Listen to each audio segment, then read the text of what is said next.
There's a strange paradox in the modern world. When everything becomes cheap enough to win, suddenly no one is actually winning. For years, China's rise looked inevitable, almost mechanical, like a system that had cracked the code and was executing it flawlessly. Factories ran through the night, and cities never seemed to pause. Assembly lines glowed while the rest of the world slept. Prices kept falling year after year. Eventually, competitors in the West simply stopped trying. What China built wasn't just manufacturing power, it was efficiency pushed to an extreme. Labor turned into output, and output turned into dominance. But every miracle carries a hidden cost, and in China's case, that cost is now catching up. The same strength is beginning to pull the system apart.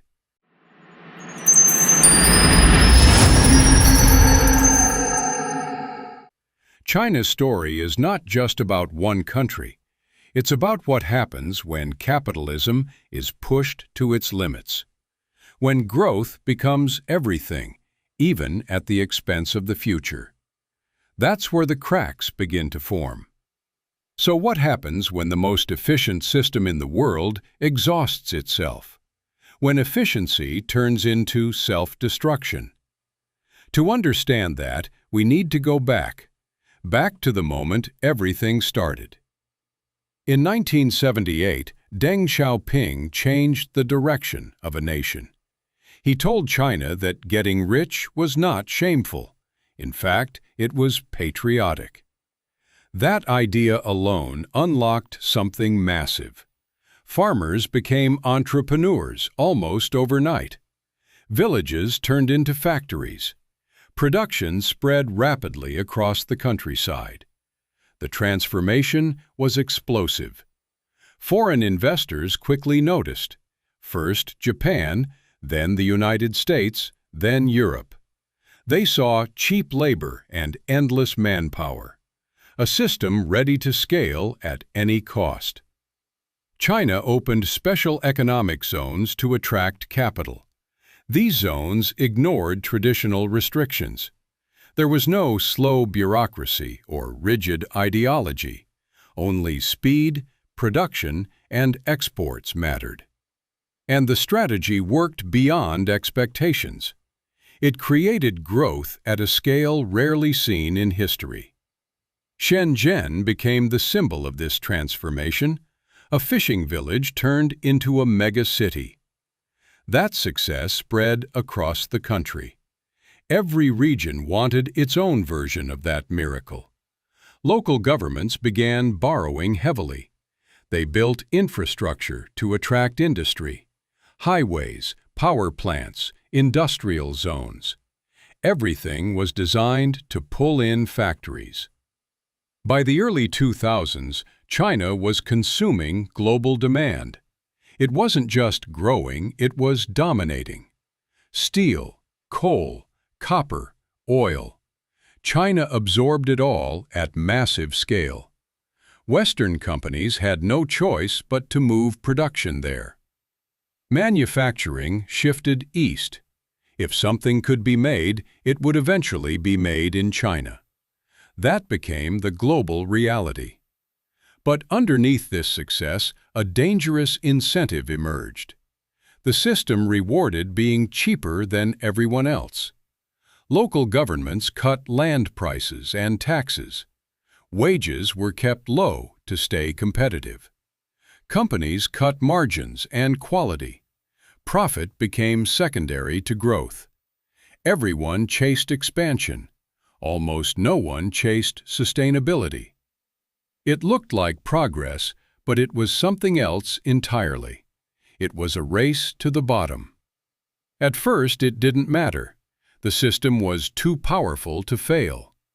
Millions of workers entered factories every year. They worked long hours for minimal wages. Factories ran non-stop, and ports never slowed. The machine kept moving.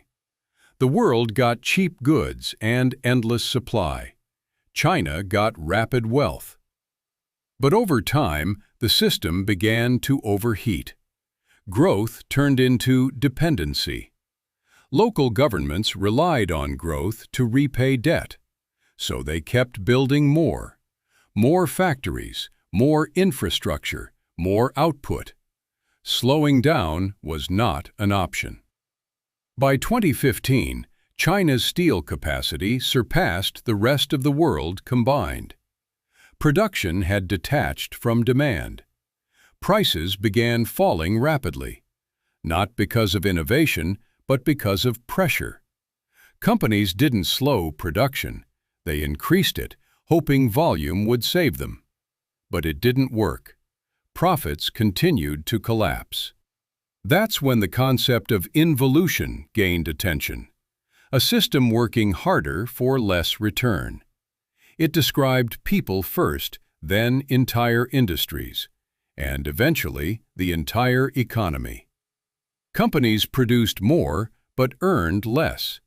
Competition became destructive. Innovation faded and survival took over. Price became the only weapon. Industries like solar and EVs turned into battlegrounds.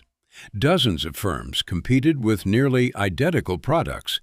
Each one tried to undercut the others. Prices collapsed across the board. Margins disappeared, but production continued. No one wanted to lose market share because stopping meant losing status. And in this system, status mattered. The cycle fed itself endlessly. Lower prices triggered more competition. Profits fell, wages stalled, and pressure increased. The system tightened. Consumers initially benefited from cheaper goods, but the long-term effects became visible. Cheap abundance replaced real prosperity. Growth stopped improving lives. China entered industrial involution. Efficiency began consuming itself. The system no longer created value, it recycled it thinner each year. Factories moved more goods but earned less. Growth continued, but its quality declined. Economists called it overcapacity. In China, it became policy. In solar, production exceeded global demand by double. Prices dropped sharply. Companies sold below cost to survive. Many failed, but others kept going. EV markets showed the same pattern. Dozens of brands fought for shrinking demand. Each price cut triggered another. Competition intensified. Government subsidies tried to stabilize the system, but they only extended the cycle. More supply led to lower prices.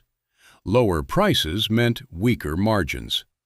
Industrial profits fell sharply despite strong exports. The system was moving more but earning less. Growth continued, but it was hollow. The structure was weakening. Some of this was intentional. China used efficiency as a strategic weapon. Short-term losses were accepted for long-term dominance. It was a calculated move. Flood markets, eliminate competitors, then control supply. That was the strategy. It had worked before in multiple industries.